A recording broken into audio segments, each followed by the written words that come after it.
Andy, when we look ahead to week 6 now, so the Vikings have a bye.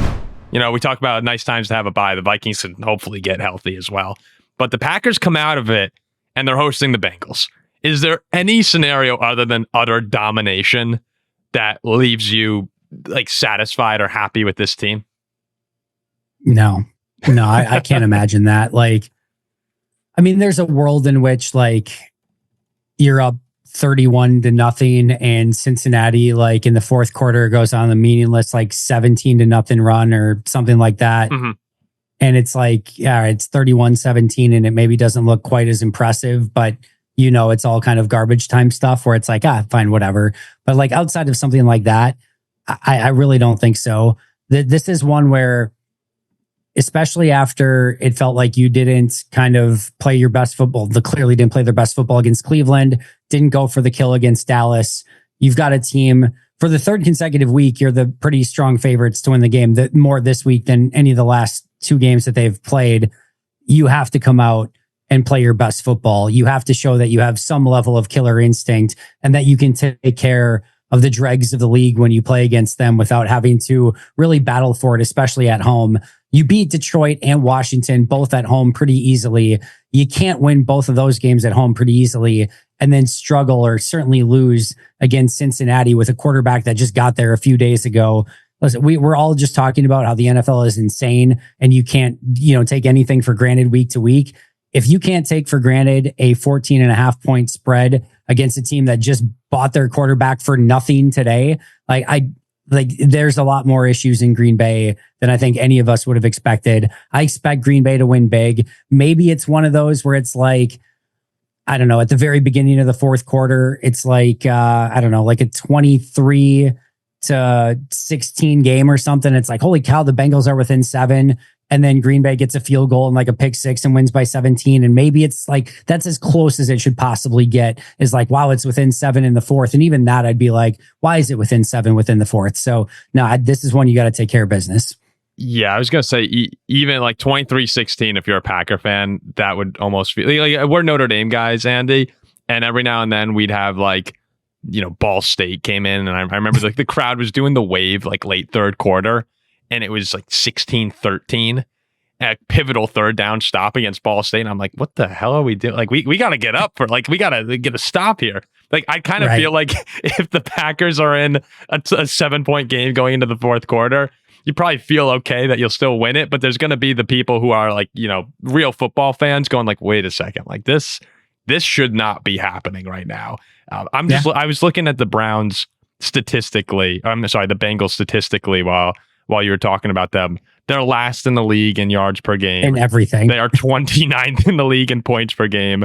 Defensively, they are allowing the 3rd most yards per game, and they are allowing the 3rd most points per game. Like this, if that is not an indication of how great Joe Burrow was last season. Yes. Like to just even have that team at 8 wins. I was getting a little flack in our comment section on Sunday because I said I think they might be the worst team in the league. Arguably, like I think they're a surefire top 5 worst team in the league right now. For sure. Like to me, this is, and I don't like putting beat the crap or bust on a game, but if you don't beat the crap out of the Bengals, if it is close, I do think it raises a lot of questions of like, okay, well, like how good are we really? Like, can we really put ourselves in the tier that we want to, like you said? So I'm with you. I think it has to be an ass whooping, honestly. We're in lockstep, 100%. Yeah, I mean, the Bengals have not played a close game since Joe Burrow went down, right? Going into the fourth quarter in their last 3 games, they've been down 48-3, 21-3, and 28-3. Like, it has not been remotely close. And I know they've added Joe Flacco, but Joe Flacco looked terrible with the Browns. I have a very hard time believing that this is the acquisition that's going to like turn around their season. And frankly, if you're the Packers and Joe Flacco, it's not like he was very good in the first game they played against him.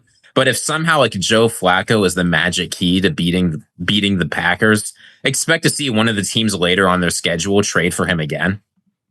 No, I mean, it's just you can't let this happen. I will say this: the only thing that I will accept if the Packers lose this game to the Bengals is if they win or tie every single one of their other games and go undefeated and win the Super Bowl. And their only 2 losses all season long are against Joe Flacco with 2 different teams. That is the only outcome I would find acceptable and the only semi-amusing / entertaining fact I would find out of this. So Packers, if you lose this game, the only way to redeem yourself, no other way, there's literally no other way, is by winning or tying every other game and winning the Super Bowl. Is there anything, Andy? Because I always think as a Viking fan, whenever we have games like this, and we do have games like this. The Vikings certainly do have games like this where you're just supposed to win. I always think in the back of my mind, I'm like envisioning the worst case scenario of, all right, here's how we implode. I'm having trouble finding that. Where would it be for Green Bay if things were to go wrong? Where can this happen? So that it would be the magic concoction of 3 things. The first is that the 2 good things that the Bengals are actually good at, Jamar Chase and T. Higgins at receiver and Trey Hendrickson at defensive end, are what, basically they lean on, meaning Flacco is just good enough to be able to get the ball and just kind of give jump balls to Higgins and Jamar Chase. And those 2 just beat Keyshawn Nixon and Nate Hobbs and Carrington Valentine and just kind of abuse those 2 on the, or those corners on the outside. That would be the offensive game plan. And then Trey Hendrickson is doing everything in his power to try to keep, his team within games and causing chaos. Green Bay's offensive line has not been very good. And we saw, although I don't think Hendrickson is Myles Garrett, Hendrickson, with a couple other solid pieces on that defensive line. We'll see if Shamar Stewart can play. They get after a Packers offensive line that hasn't been very good so far. And that's how they're able to keep Green Bay within, shouting distance to maybe make some sort of crazy play at the end. And then it's just Green Bay doing Green Bay things, having blocked extra points for 2 points, having blocked field goals at the end of the game, throwing an interception when you can least throw an interception, just those sort of things. That would be the formula here. Obviously, hopefully that's not the case. And I think Cincinnati would need all of those things. That's literally what I said basically going into the Cleveland game, though, is that Myles Garrett and the defense has to take over the game. You have to self-implode. Special teams needs to be an issue.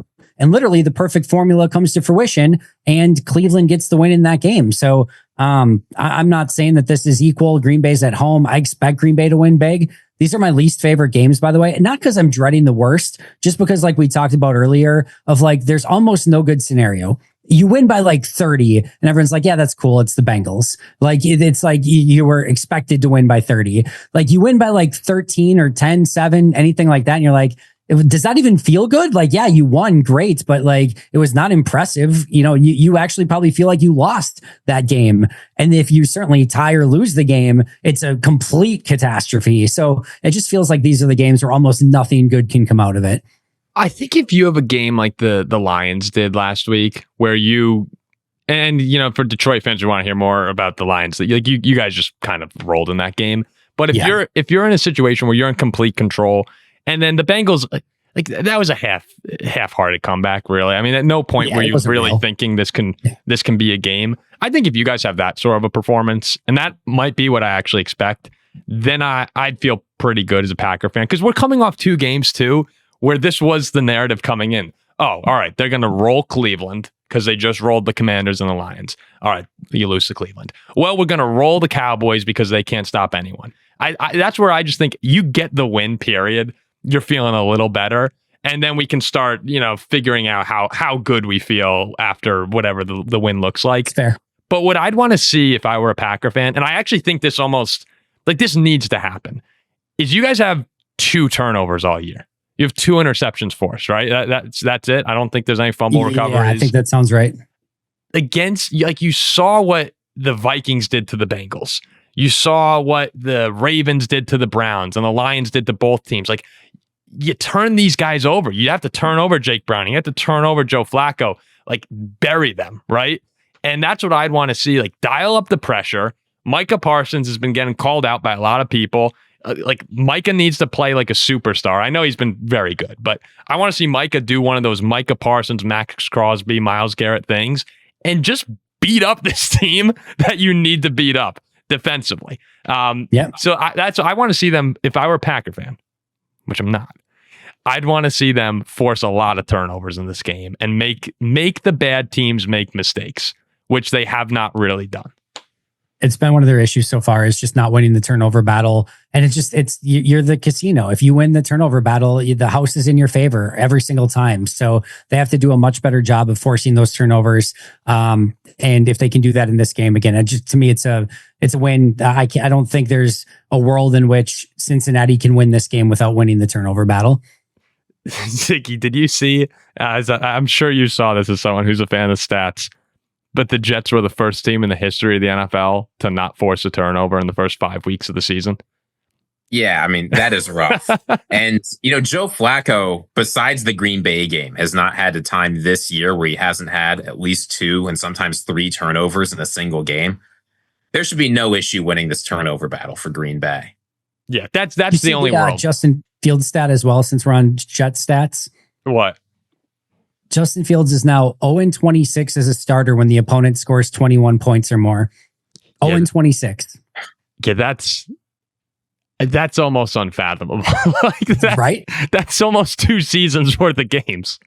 0-26. We're not talking like 31 or more. If you give 31 or more, those are tough games to win. 21 or more, you just get 3 touchdowns against Justin Fields and you're a guaranteed winner. But he's also, that is a wild stat. He's someone that's had, there's a handful of really good Justin Fields performances too. You would have thought one of them, I guess if they had beat the Steelers, that would have been one win right there.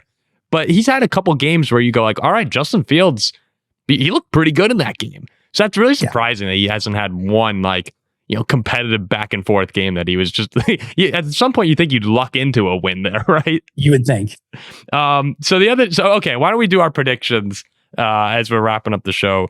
So we're all on the Packers to win. I guess it's all just by a point. We have to predict if they cover the spread. 14.5 is the spread. So do they cover the 14.5? That's got to be the question, because everyone's going to predict they win the game, of course. Yeah, I think they're going to cover the spread. I'm so out on Cincinnati.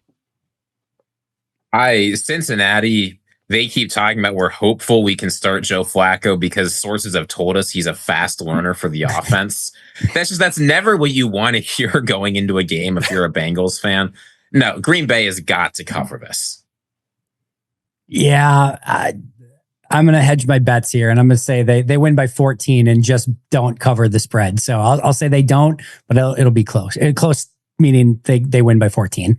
Are you all right, Andy? It seems like you have a little PTSD from the past couple of weeks. Not necessarily PTSD. Like I said, these are just the least favorite games that I can go into, because it just doesn't feel like anything positive can happen. Again, even 31-0, just cool. It was the Bengals though. It's all right, whatever.